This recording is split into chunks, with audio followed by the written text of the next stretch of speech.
Hello, and welcome to Self-Care is Sexy. My name is Chris, and I'll be your host. We're a weekly podcast that's here to generate and share self-care ideas with each other. Last week, I did a show with 10 ideas for self-care post-election, with a reminder that during times of intense chaos and uncertainty, that's when you actually need to amp up the self-care and double your efforts in combating this negativity that you're surrounded in. So if you're only used to getting self-care like once in a while or maybe once a month, then just double that. Always just start wherever you're at. There's no need to take on more than is realistic for you, but make sure that the extra effort is there. If you missed that show, you can check us out on iTunes, SoundCloud, Spreaker, Stitcher, Podbean, iHeartRadio. We're on YouTube, Spotify, and really anywhere you get your podcasts from. We're easy to find. It's Self-Care is Sexy with Chris Wood. Look for our little pink heart logo and make sure you subscribe so you never miss an episode. All right, I want to give you a quick preview of what to expect from today's show. So today's show, I want to talk with you about asking for help and how to use the resources and support that's around us, even if we don't think it's there or don't even know how to ask for help. Because, we're about to go back into a lockdown once again due to the COVID-19 virus, and that's a difficult thing for some people. And you might not feel supported through all of this. So whether it's your mental health, whether it's an overwhelming project, you just need to ask for some love or kindness from the world. Let's start talking about asking for help and how we need to start doing more of that. We're going to get into some of the benefits of asking for help. And so it's a really good show. I think, there are some really unique tips on how to work through being okay, needing, and then eventually asking for help. So great show for today. But first, a few quick commercials. All right, thanks so much. Let's get to today's topic. We're talking about asking for help. We're going to break it down and talk about why it's so hard to do, and then I'm going to give you tips on how we ask for help, as well as how to spot the resources and the support that's surrounding you right now, even if you can't see it. But when we go through today's show, I want us to be thinking about not only asking for help, but also about being comfortable talking about not being okay. Because if we're only communicating with our friends and partners and families when things are going okay, we're running the chance of falling into this very isolated, disassociated place. And we need to start normalizing sharing our struggles and then asking for help. It's really important that we start being able to tell others when we're not okay. And if that scares the crap out of you and you're not into sharing your feelings and stuff, this is a really good episode for you. But before we get started, I do have a little bit of a pep talk to my new listeners. If you are new to Self-Care is Sexy, my name is Chris. We've been a podcast that's been here based out of Portland, Oregon for almost 3 years now. And I do interviews and I talk to people about what they do for self-care, what is, some examples of things that they do for self-care, and then what happens when they don't get the self-care they need. So if you're new to the show, I want to welcome you and just let you know that listening to these positive, encouraging podcasts and feeding your brain with good self-help and self-development is a form of self-care. So you are already starting your journey of taking better care of yourself. And just a little bit of a reminder today that if you're not okay, that's okay. You don't need a big fancy reason as to why things are not okay for you right now. You don't need to explain it. But you do have a responsibility to know when you've tipped those scales and you need a little bit of help. Whether it's, getting out of a bad funk or just needing some support and some love, time with some friends or something that's going to feed your soul, it's important to be able to spot where that starts and where your abilities to heal that or comfort that end. Because you need to realize and know when it would be beneficial for someone else to pitch in. And they don't always have to do anything. There doesn't have to be action involved. Sometimes you just need to feel validated. You need someone to listen to you, to hear you. All right, so let's get into talking about asking for help.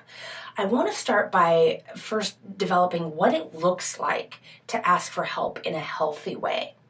So let's say that you're stuck right now and whatever you're doing is not helping your situation and you're not moving in the direction you want to be. And you somehow, through all of that heaviness and that darkness and this difficult thing that you're working through, you have a small, quick thought that maybe you should reach out for help, or maybe somebody else could solve this or help you solve this. First of all, I want you to really recognize this, that just knowing that you need someone else's help is huge. Even if you can't bring yourself to even ask for the help right now, that's okay. Be where you are and know that it is hard asking for others to help you. And second, don't spend too much time thinking about or fretting over the actual asking for help and what the answer is going to be. When you are in line with yourself and you have divine communication, the right exact person to help you will appear. And third, I really want us to concentrate on, don't limit yourself to just who's right in front of you. You can reach out into the world, even during this COVID pandemic, and find someone who can help you. You just have to train yourself to get over that fear of rejection first. And the more self-care that you do, the more time you take to treat yourself better, the less fear of rejection you're going to have.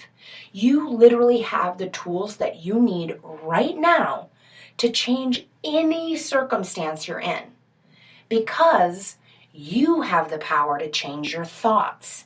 So, I want to talk about why it's so hard to ask for help in the first place. The number one reason it's hard to ask anyone else for help is that we're taught that asking for help is a weakness, that it makes you less than to ask for help. A lot of times as children we're told, and young adults were told to be more grown up, to act more grown up. And when we can't solve a problem, or we come up against a difficult situation, we're made to feel like we are deficient or something's wrong with us because we don't have the solutions. Well, think about it. Unless you have a lot of life experience and you go through a lot of different things and collect, experience and information along the way, you actually need help to live and to gain that experience. And that's so important to recognize. Number 2, perfectionistic thinking. I talk about this a lot on my podcast, and it's really important because perfectionistic thinking can kill self-care. If you're telling yourself that only you can solve this problem, it is the ego going unchecked. Now think about it. You're really the only person who can solve this problem right now? Whether it's a financial problem, whether it's a weight problem, whether it's a relationship issue, a big heaviness on your heart, whatever it is, you really think you're the only person who can solve this problem. That you, in your however many years of experience on this planet, have the answer. Only you do. Well, that's kind of true in a way, right? You know what's best for you, and you should always, always trust that. But when you're in these darker times, or you're having heavy thoughts, or you can't seem to get yourself out of bed to even get to the self-care of showering and dressing yourself and the basics, right? When you can't even get there, you have to recognize that maybe somebody outside of you can help you get there. Number 3, another reason it's hard to ask for help is that you expose yourself. It makes you feel vulnerable when you ask for help, which it's like a weakness we've been taught is bad. We've been taught that vulnerability is bad. We can't let anyone get an upper hand because Number 4, the fourth reason it's so hard to ask for help, we've been disappointed or let down before. So maybe there was a time in your life where you had the thought that, hey, maybe I need some help. Maybe, I need to talk to my doctor about these dark thoughts I've been having, or this manic situation I'm going through, or maybe I need a trainer in my life to help me get my food and nutrition on point, or maybe I need to, enlist somebody to help me financially to get that under control, whatever it is. And then you've put yourself out there and asked for the help, and then been disappointed by the response or the help that you received. And that's why it makes it so challenging to ask for help again. And the last reason it's so hard to ask for help is because we have convinced ourselves that there's not enough to go around. There's not enough resources to solve our problem. And then you get on that dark spiral of like, okay, well, what if I can't solve this problem? What if I can't get out of this funk? What if I can never lose this weight? And then you just pile it on, and it makes it harder and heavier and insurmountable. But I want to let you know there is an easy way to get out of all of that. And I want you to have this in your toolkit for the next couple of months that are going to be challenging. We're going to face a lot of boredom. We're going to face a lot of disappointment. We're going to face a lot of thoughts of FOMO, missing out, fear of missing out. And we need to have a good set of tools going into that situation. So now I hope that you see that we're going to start from this place of thinking that asking for help is not bad or wrong or weak. I hope you've joined me on that bus. That's kind of what we set up this first part of the podcast about is showing you that, asking for help is pretty hard. And there's a lot of really good reasons why it's hard. But let's get beyond that to the place where we start to recognize that asking for help is a sign of maturity. And it's a sign that you really care about yourself. So in our fearless searching for this authentic self, we have to become humbled and start to learn how to ask for help in a healthy way and then practice that. Because I'm sure we've all experienced asking for help in the negative ways. Now, I don't want to get into that, but you can imagine it, right? We're all adults. We've seen temper tantrums when a child doesn't know how to ask for what they need or doesn't know how to articulate what they need. And if you grew up without that skill set, without that foundation, that can carry over into your adult life. The difference is there's not someone here to pick you up and soothe you out of that tantrum and figure out with you what it is you actually need. So now we have to get good at how to ask for help once we've recognized and admitted to ourselves, like, okay, I need to enlist some assistance. So number one, first of all, you have to start with yourself. You might be craving your own love and attention. And I want us to really think about that for a second. Whenever you're distracted or you allow the monkey mind to have whatever impulse and then you feed those impulses, right? You don't really get to the heart of what it is you're actually after.